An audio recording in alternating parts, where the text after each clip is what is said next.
চক প্ৰমোদ বড়ুৱে যোৱা 5 বছৰ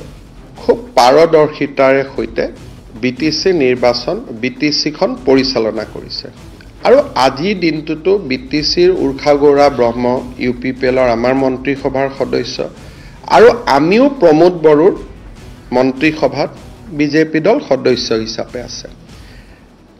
আমি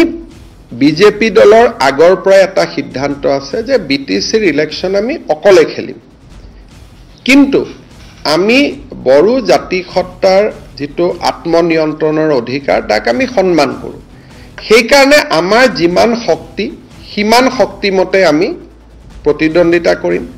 আৰু প্ৰমোদ বড়োৰ প্ৰতি আমাৰ শুভকামনা থাকিব আৰু যি কেইটা সিটত আমি কন্টেস্ট নকৰো সেই কেইটা সিটত ডেফিনেটলি আমাৰ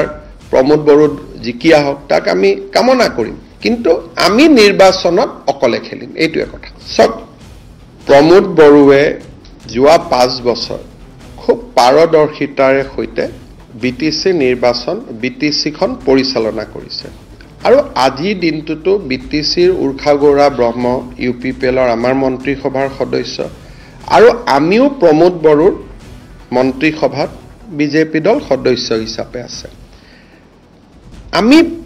বিজেপি দলৰ আগৰ পৰা এটা সিদ্ধান্ত আছে যে বিটিসিৰ ইলেকশন আমি অকলে খেলিম কিন্তু আমি বড়ো জাতি সত্তাৰ যেটো আত্মনিয়ন্ত্ৰণৰ অধিকাৰ তাক আমি সন্মান কৰো সেই কাৰণে আমাৰ যিমান শক্তি হিমান শক্তিমতে আমি প্ৰতিদ্বন্দিতা কৰিম আৰু প্ৰমোদ বড়োৰ প্ৰতি আমাৰ শুভকামনা থাকিব আৰু যি কেইটা সিটত আমি কন্টেস্ট নকৰো সেই কেইটা সিটত ডেফিনেটলি আমাৰ প্ৰমোদ বড়ো জিকিয়া হওক তাক আমি কামনা কৰিম কিন্তু আমি নিৰ্বাচনত অকলে খেলিম এইটোৱে কথা